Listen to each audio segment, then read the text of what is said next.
Have you ever wondered what life really feels like after you turn 80? It's a question many avoid, but the truth is that growing older isn't always the peaceful, graceful journey we imagine. I remember when I first started noticing subtle changes, little moments of weakness, the fading laughter of friends, the quiet that settled in where noise once lived. It felt a bit like losing pieces of a familiar puzzle, and honestly, it was hard not to feel alone sometimes. But here's the thing I learned: you don't have to face these changes in silence or fear. There are simple, gentle ways to adapt that don't ask you to give up your independence or joy. Embracing a few small shifts can bring surprising strength and dignity back into your days. It's not about fighting age, but about moving with it, finding comfort in new routines and connections that nourish your spirit. Throughout this video, I'll share some heartfelt truths and easy, meaningful steps that have helped many find peace and power in their later years. These insights might just change how you see your journey, and remind you that your story is far from over. So, as we explore these realities together, I invite you to think about your own experiences. What have you noticed that others might not talk about? You deserve to live well, with purpose and grace, no matter your age. If you are not subscribed, subscribe and activate the notification bell so you don't miss any videos. If you like the topic of this video, please comment 1. Now, let's begin. 1. The disappearing circle of people. It's a peculiar kind of quiet that settles in as the years go by. A silence you never really expected but slowly comes to define the edges of your days. There's no alarm bell, no official moment when you realize your world is shrinking, but one morning you might sit at the kitchen table with your cup of coffee and feel it, a kind of emptiness in the air, a space where laughter and voices used to drift. When you're young, your days are filled with noise. Children, neighbors, colleagues, church friends, and family, all weaving in and out of your life. The phone used to ring for birthdays, for Saturday plans, for a last-minute slice of pie at the local diner. Even the mail used to bring more: greeting cards, handwritten letters, invitations, reminders that you were part of a web that stretched out in every direction. But now, perhaps, your phone sits quietly for days at a time. You may notice that holiday cards come in smaller bundles, that old friends are mentioned more often in the past tense than in the present, and that the chair beside you is more likely to be empty than filled with a familiar face. There's a unique ache in realizing that people you once called every week have grown distant, not because of any argument or misunderstanding, but because life, and yes, death, moves relentlessly forward. Losing your circle doesn't always come with a dramatic goodbye. Sometimes, it's more like a gentle erosion: the neighbor who moved to Florida to be closer to her children, the old bowling buddy who stopped coming by after his hips gave out, the sister whose memory has become a patchwork quilt, with your shared childhood tucked into the faded corners. Even the simple routines, morning walks with a friend, Sunday afternoons at the community center, can disappear quietly, leaving behind a calendar with more white space than you ever thought possible. There's something bittersweet about this phase of life. On one hand, you're grateful for all those years, for the stories you've collected, for the photos in shoeboxes and on your fridge. But there's also a deep, persistent longing for connection. For someone to remember the inside jokes, the silly songs you made up together, the way you both rolled your eyes at the same church announcements. Sometimes it feels like the people who really knew you, who understood your quirks and honored your past, are slipping away, one by one, like autumn leaves from the old oak in your backyard. Of course, people will tell you, make new friends. Get out there. Join a club. As if it were as easy at 80 as it was at 30. But you know it's not that simple. The energy you once had for mingling and introducing yourself to strangers is a little less abundant. Sometimes, just the idea of going out, driving at night, finding parking, remembering names, feels like climbing a small mountain. And honestly, no one replaces those old friends who knew you when you were wild and hopeful, who saw you through loss and laughter and those long stretches in between. It's not just about being alone. It's about feeling invisible. The world doesn't see your younger self, the person who ran marathons, organized block parties, or worked overtime to keep the family afloat. Instead, you sometimes feel overlooked, like the last leaf hanging on the tree when everyone else has let go. You wonder if anyone would notice if you stayed in bed one morning or skipped the next neighborhood potluck. Sometimes, you ask yourself, do I still matter to anyone the way I used to? But here's what's quietly remarkable about this stage of life. Even as the old circle disappears, new moments of connection can bloom in the most unexpected places. Maybe it's the cashier at the grocery store who recognizes you and remembers your favorite bread. Maybe it's a young grandchild who listens, when you talk about how you met your spouse during the war. Maybe it's the neighbor's dog, who seems to know when you need a friend and comes over for a scratch behind the ears. Some older adults find that volunteering brings a new kind of fulfillment. Not out of duty, but out of a need to feel woven into something bigger than themselves. Others find meaning in consistency. The simple pleasure of showing up at the same coffee shop each morning, exchanging a few words with familiar faces. The point isn't to recreate the past, but to make sure you aren't drifting alone in silence. Even the smallest new connection, a nod from the mail carrier, a wave from across the street, can be a lifeline, a gentle reminder that your presence is still felt, your story still unfolding. It takes courage to reach out, especially when the world feels a bit smaller and your heart feels a little heavier. But naming this change, saying out loud that you miss your people, that the silence hurts sometimes, is the first step to opening a new chapter. You might even be surprised at who's out there, looking for the same thing, a kind word, a listening ear, a shared memory. So yes, the disappearing circle of people is one of the hardest realities of life after 80. But in the quiet that remains, you still have the power to plant new seeds of connection, honor the friendships you've lost, and let others into your story. Your life is still valuable, still necessary, and there are hearts out there, old and young, who need to hear your voice. 2. The body's subtle rebellion. If there's one thing that catches almost everyone by surprise as the years roll on, it's not the gray hairs or even the lines etched into your face. It's the quiet ways your own body starts to protest. There's no announcement, no clear day when it begins. Just a slow and subtle rebellion that feels like your body is changing the rules, sometimes overnight, and not bothering to send you the memo. You might wake up one morning and feel just fine, but by lunchtime, your knees ache so sharply it's as if you've climbed a mountain in your sleep. The hands that once buttoned shirts and tied shoelaces without thought now fumble, stiff and stubborn. Maybe you walk into the kitchen and forget why you came in, or you find yourself searching for the right word in a conversation you could have had blindfolded a decade ago. Some days, your appetite fades for no reason at all, and your favorite meal sits untouched. On other days, your stomach rebels against the food you've eaten your whole life. It's a peculiar feeling, this unpredictability.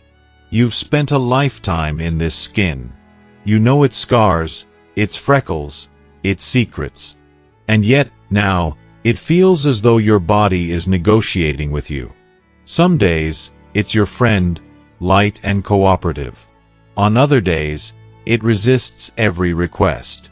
Your sleep, once deep and predictable, now comes in patches.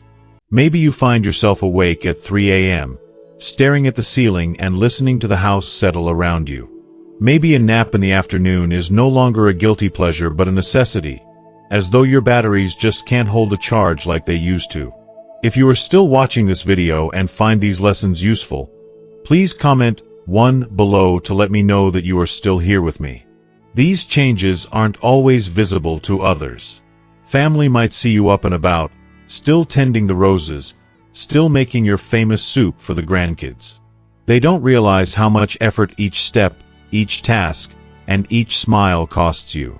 They might laugh when you grumble about your creaky joints, not understanding that beneath the joke is a quiet frustration, a longing for the days when your body just worked. It's easy to feel betrayed, even angry. You remember running up flights of stairs, carrying groceries with ease, and lifting your children and grandchildren into your arms. Now, you plan errands around your good hours, those precious pockets of the day when your energy is high and your pain is low. You start to strategize. on which days you can do laundry, when to schedule doctor's appointments, and how long you can stand before you need to sit down again. You may even skip meals, not because you're not hungry, but because heartburn or indigestion has become a new companion. But this rebellion isn't always relentless. Strangely enough, there are days when your body surprises you in the other direction. You wake up and your legs feel steady, your memory sharp, your laughter easy. You walk a little farther, climb a few extra steps, and for a moment you forget you're not 30 anymore. Those days fill you with hope, and you hold on to them, letting them remind you that your body, for all its mischief, is still capable of joy. Yet, the next day, fatigue might return without warning. You feel older than your years, and that hope slips just out of reach. It's not that you're weak or failing. It's simply the reality of a body that's been working hard for a long, long time. It takes more now to keep going, more patience, more gentleness, more grace. If no one has said it lately, you are not alone in feeling this way. Most people in their 80s, whether they admit it or not, are wrestling with these same daily negotiations. And if your family or friends seem not to notice, it's because you wear your struggle with a kind of quiet dignity that hides more than it reveals. So what can you do when your own body keeps changing the rules? Some people fight back, stubbornly ignoring the signs and pushing through the pain. But many discover that the real secret is in learning to move with these changes, not against them. Gentle routines, stretching before bed, drinking warm water in the morning, stepping outside for sunlight, even if it's just for a few breaths, can make a world of difference. These small rituals are not about giving in. They are about listening, adapting, and nurturing the body you have now, not the one you wish you still had. Perhaps the greatest strength at this stage of life is not in resisting change, but in responding to it with creativity and kindness. There's dignity in resting when you need to, in asking for help, in celebrating what your body can still do rather than mourning what it can't. You may have to let go of some things, but in their place, you can find new joys, quiet mornings, meaningful conversations, the simple pleasure of feeling the sun on your face. So if today your body feels like a puzzle with missing pieces, give yourself grace. The rebellion may be subtle, sometimes even unfair, but it's not the whole story. Your body is still yours, unique, resilient, worthy of care. And by treating it gently, by honoring its new boundaries, you continue to live with a strength that goes far beyond muscles and bones. After all, you've made it this far. Your spirit has outlasted every rebellion yet. 3. The shrinking social circle. It's a quiet realization, one that often creeps up on you over months or even years. Suddenly, you find your world isn't quite as full as it once was. Fewer voices are drifting through your home, fewer names lighting up your phone screen, and fewer familiar faces at the places you once frequented. The shrinking social circle is not something anyone warns you about. It simply becomes your reality, a fact of life that settles in as naturally as the gray in your hair. In your younger days, life was overflowing with people. Friends called just to chat or share a laugh.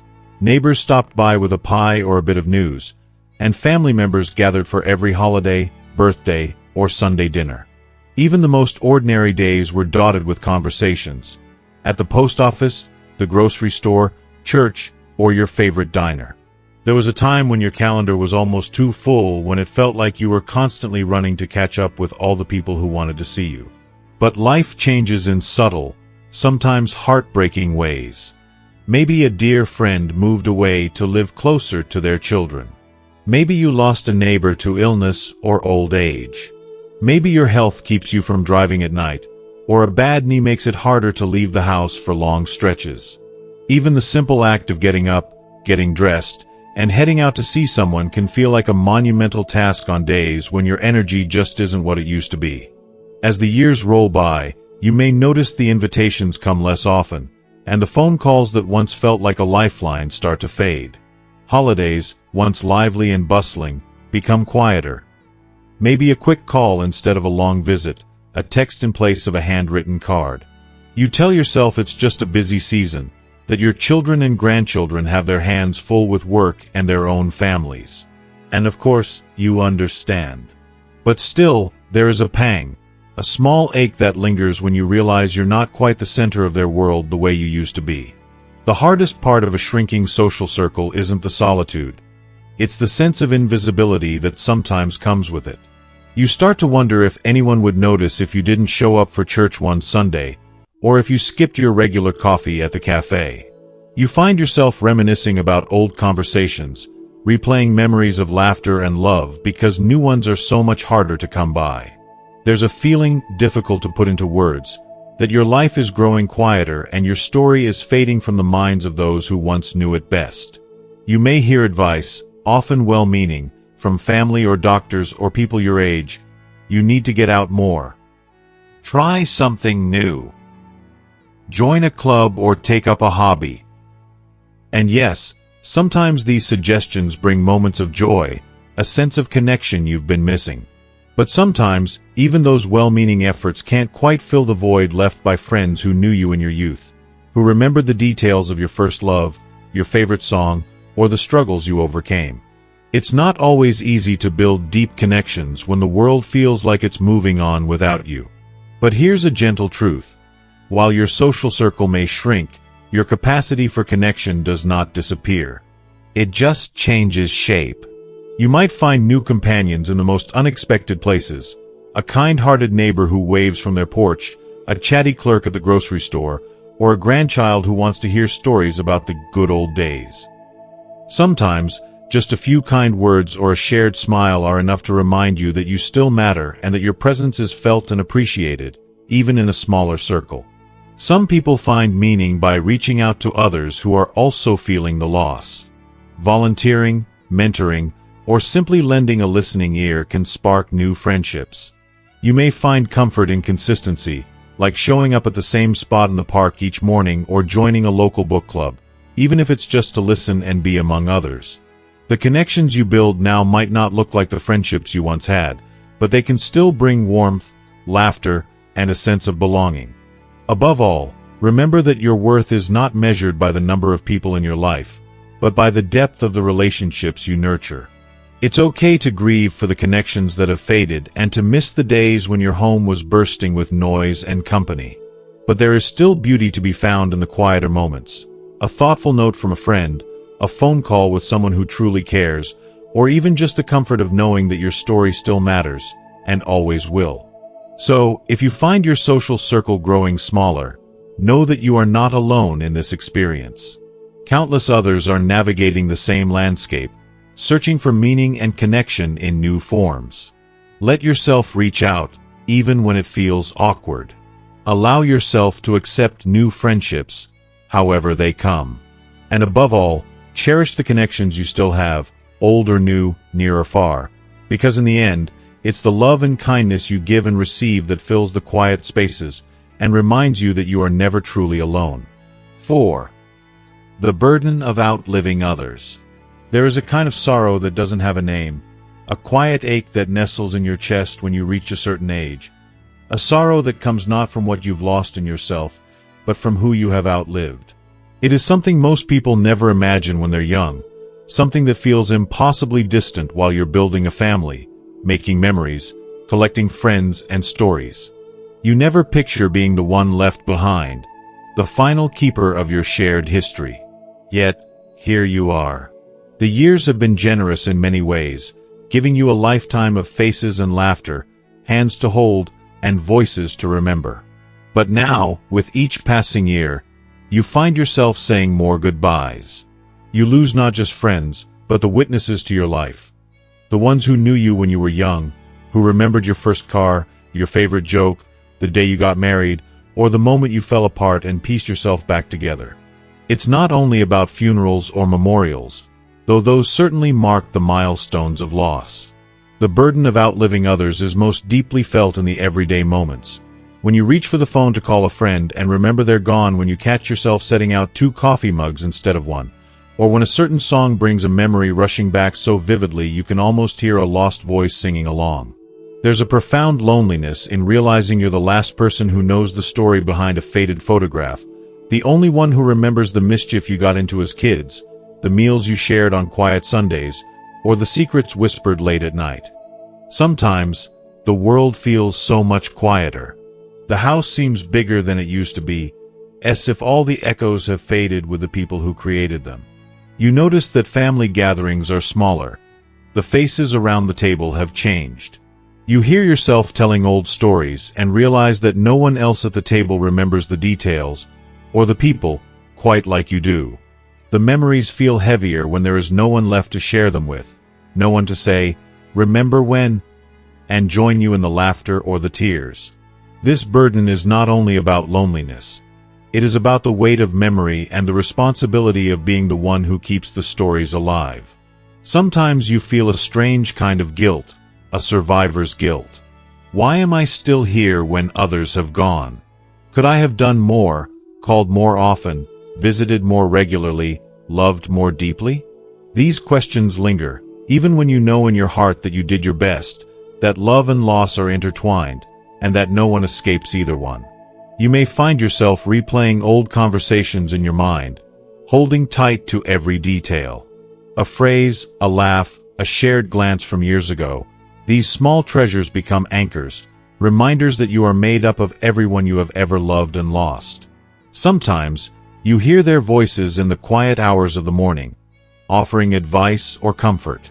Other times, you feel their presence in the rhythm of your daily routines.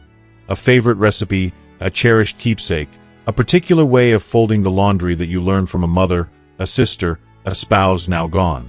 There is courage in carrying all these memories.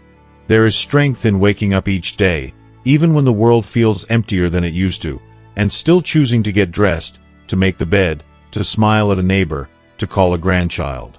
There is beauty in telling the stories of those who are gone, in passing their legacy down to the next generation, so that the thread of connection never truly breaks. If you are still watching this video and find these lessons useful, please comment 2 below to let me know that you are still here with me. One man I once knew, Robert, said the hardest part of getting older was not his aching knees or his fading eyesight, but the mornings when he reached for his wife's coffee mug out of habit or heard her laugh in his memory and almost turned to answer.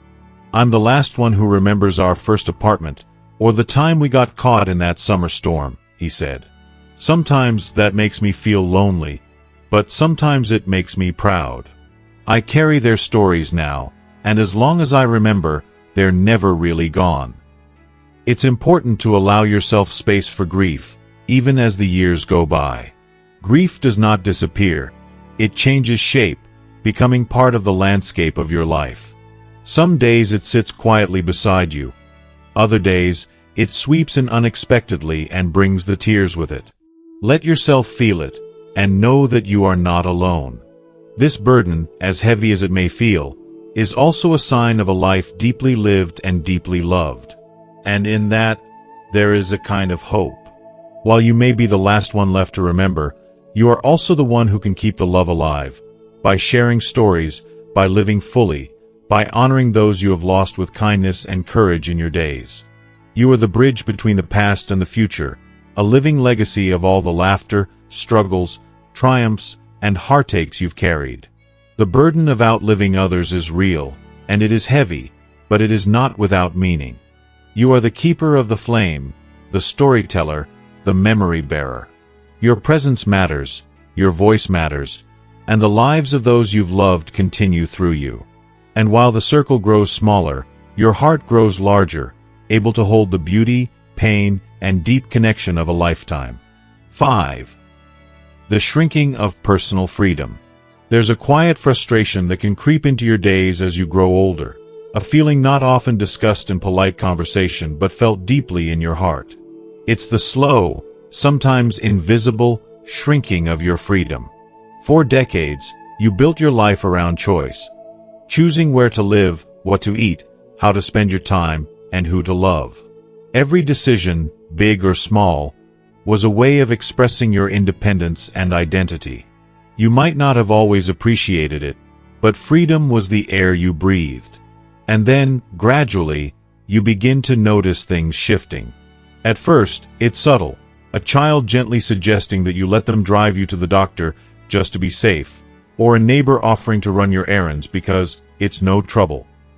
Maybe your family insists on checking your medications or asks too many questions about your daily routine. They mean well, you know that. Their concern is born out of love and maybe a little fear.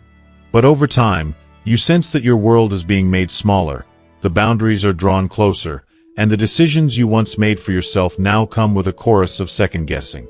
It isn't just about who drives or who does the shopping. It's the feeling of being watched, of being managed, even when you know your mind and limits better than anyone else. Maybe your daughter tries to plan your entire week, exercise, meals, even TV shows, as if you can't be trusted to decide for yourself anymore. Or perhaps your son keeps reminding you about all those risks, gently nudging you away from activities you once loved, whether it's gardening, traveling, or even just walking to the corner bakery on your own. This loss of freedom doesn't happen overnight. It comes in small, well-intentioned gestures, a calendar filled with doctor appointments and reminders, a refrigerator stocked with approved foods, a gentle push to avoid certain places or people. And sometimes, you find yourself going along, not because you agree, but because it's easier than arguing or because you don't want to worry anyone. You smile, you thank them, and you swallow your frustration, but inside you feel something slipping away. The hardest part isn't the help itself, but the assumption behind it, that old age cancels out the wisdom you've spent a lifetime earning. You have weathered storms, raised families, survived loss, and learned lessons the hard way. You know your limits. You understand your body's warnings and your heart's desires. And yet, the world around you sometimes treats you like a fragile object, something to be protected and managed instead of a whole person with needs and wants of your own. It's not about being stubborn or reckless. It's about dignity, the simple right to choose for yourself, to make mistakes, to have a say in your own life. When that is threatened, even with the best intentions, it can feel like a small betrayal. You may find yourself withdrawing a bit, losing interest in things you used to enjoy, and feeling as if your voice no longer carries weight in the family conversation. One woman I met, Joyce, put it plainly, "My daughter started scheduling every minute of my day. At first, I appreciated her help, but after a while, I felt like a child again, like I'd lost all the respect I'd spent my life earning." She loved her daughter deeply, but she missed the feeling of being trusted, of having her preferences matter. The loss of personal freedom can also make you second-guess yourself. If others are always stepping in, maybe you start wondering, am I not as capable as I thought? That doubt can be insidious, slowly eroding your confidence and making you hesitate to advocate for your own needs. Sometimes, you stop asking for things altogether, convincing yourself that it's easier just to go along with what others decide. But here's the truth. Your independence is worth protecting, even in the face of concern and good intentions. You have the right to set boundaries, to say, "I appreciate your help, but I want to handle this myself." It may be uncomfortable at first. Your family might be surprised or even hurt, but holding on to your autonomy is one of the most important ways to maintain your sense of self. There's a powerful strength in advocating for your own choices, in expressing what matters to you, whether that's what you eat for breakfast or how you spend your afternoons. Even small decisions are expressions of your identity, and your voice deserves to be heard. At the same time, it's okay to accept help when you truly need it and to be honest about your vulnerabilities. There's no shame in saying, "I'm struggling today," or "I could use a hand." Real freedom is the ability to choose, not just to do things alone, but to decide for yourself when to ask for support. In this stage of life, finding the balance between safety and independence can be tricky. But it's possible. Open conversations, mutual respect, and gentle but firm boundaries can make a world of difference. Let your family know what you value. Remind them that your voice, your choices, and your dignity still matter. So if you feel your freedom shrinking, take heart. You are not alone, and you are not powerless. You have earned the right to live life on your terms, and to enjoy the privileges and responsibilities that come with age. Speak up, hold fast to your autonomy, and remember, You are still the author of your own story, and your life is yours to live. 6. The emotional cost of outliving others.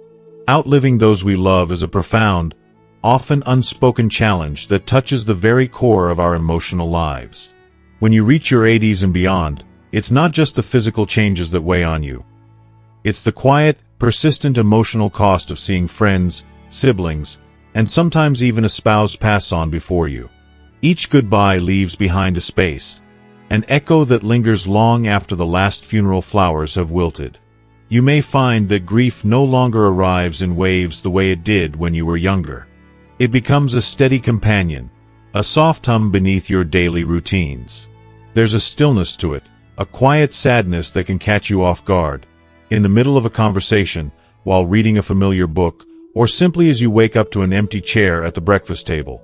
The absence of those who once filled your life with laughter and shared history becomes a shadow in your heart. One of the hardest parts of outliving others is the sense of being unanchored. The people who knew you best, the ones who shared your joys and your struggles, are fewer in number. Their absence means that the unique stories you carry are less often told aloud, and the shared memories that once formed the foundation of your social world grow dimmer. You might reach for your phone to share a moment or a joke, only to remember that the person you'd usually call is no longer there. There's also a loneliness that comes from feeling misunderstood. Younger family members and friends, even with their best intentions, can't fully grasp the depth of your loss. They may offer sympathy, but the intimate understanding, the recognition of shared history and experience, is often missing. This can make you feel isolated, even when you are surrounded by loved ones. Survivor's guilt can creep in quietly, too. You might find yourself asking, "Why am I still here when others have gone?" This question haunts many who live long past their peers. It's a complex feeling, not about blame, but about wondering if you could have done something differently, if you should feel thankful or sad, if you deserve the years you've been given. These emotions can be confusing and heavy, but they are a natural part of mourning.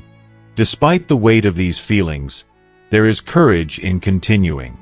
Every morning you choose to get up, to engage with the world, to find moments of joy despite the sadness, is a testament to your strength. Your willingness to carry memories, to honor those who have passed by sharing their stories, keeps their spirit alive. Your life becomes a bridge between past and future generations, a living archive of love, resilience, and history. Many find comfort in rituals and remembrance. Whether it's lighting a candle, keeping a photo album nearby, or sharing stories with grandchildren, these acts help to hold the presence of lost loved ones close. They remind you, and those around you, that even though people leave this world, their impact remains. Grieving while still living is one of life's most challenging balances. It's okay to feel sadness and to cry, and it's equally okay to laugh, to find delight in new experiences, and to make new connections. Your heart has room for both grief and joy. They are intertwined parts of a full life. If you're struggling with the emotional cost of outliving others, remember that you are not alone. Many share this journey, even if it is rarely spoken about openly. Reach out to others who understand, whether through support groups, friends, or caring professionals. Allow yourself the grace to heal in your own time. If you are still watching this video and find these lessons useful, please comment 3 below to let me know that you are still here with me. Above all, remember that your life is still valuable and meaningful. The love you carry and the memories you keep are treasures that shape the world around you. By living fully and honoring your feelings, you continue to create a legacy of strength, compassion, and connection that will endure long after you are gone. You are the keeper of stories, the guardian of legacies, and your presence still lights up the lives of those who know you. The emotional cost of outliving others is profound, but so too is the beauty of the life you continue to live, with courage, with heart, and with hope. 7. Facing your fragility with grace. As we journey further into our later years, one of the most humbling realities we come face to face with is our fragility. It's not just the occasional ache or the stiffness in our joints, It's the small, everyday moments that remind us our bodies and minds are not quite as invincible as they once seemed. Tying shoelaces, reaching for a glass, rising from a low chair, these once effortless actions now require a moment's pause and a little extra care. At first, these signs can shake your confidence.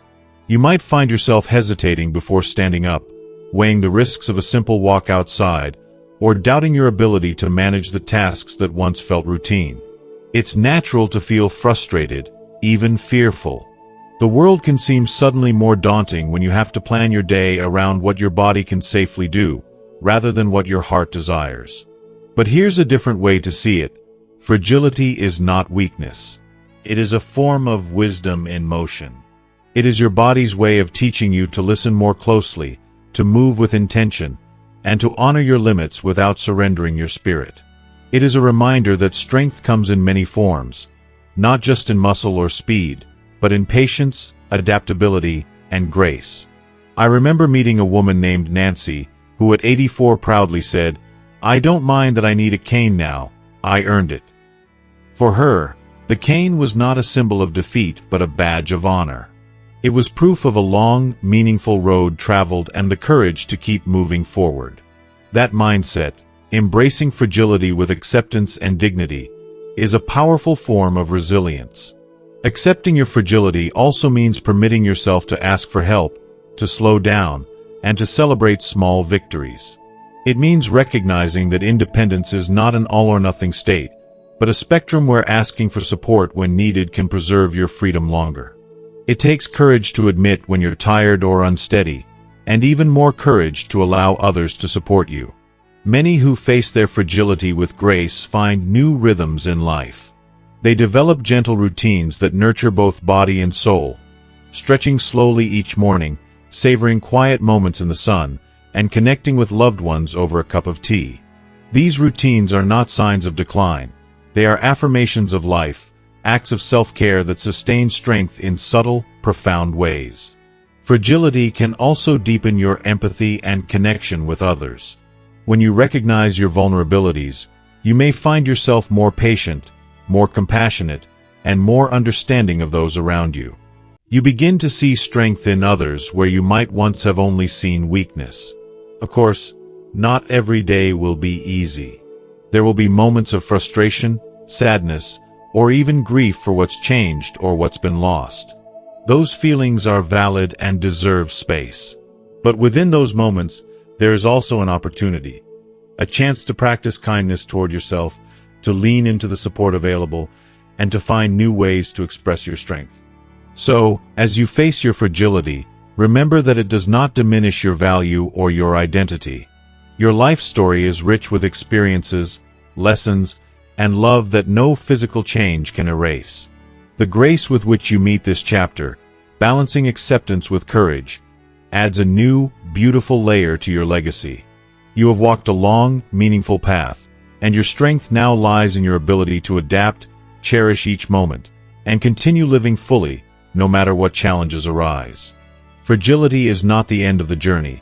It is part of the journey, a testament to a life well lived, and a spirit that endures with quiet power and grace.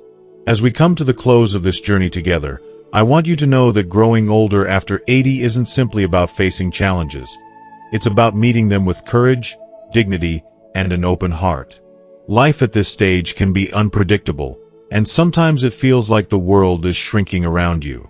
Friends may fade, your body might rebel, and the quiet moments can feel heavy. But within all of this, there is a powerful strength that only those who have lived long enough can truly understand. You are not forgotten. Your stories, your laughter, and your stubborn spirit still light up the lives of those who know you. Even in moments of solitude, your presence matters more than you realize. Remember, it's okay to feel vulnerable, to ask for help, and to take things at your own pace. Accepting these truths isn't giving up. It's a form of wisdom, a graceful way to keep moving forward. This phase of life invites you to find joy in new connections, to hold tight to the memories that shaped you, and to embrace the quiet beauty of each day. You deserve to live fully, to be heard, and to be loved just as you are. So, Take pride in your journey. Celebrate your resilience. And know that the best chapters are still unfolding. If this video touched your heart, please share your thoughts below. What did you learn, and how will you carry it forward? Your voice matters. And if you haven't already, please like, subscribe, and share so we can continue walking this path together.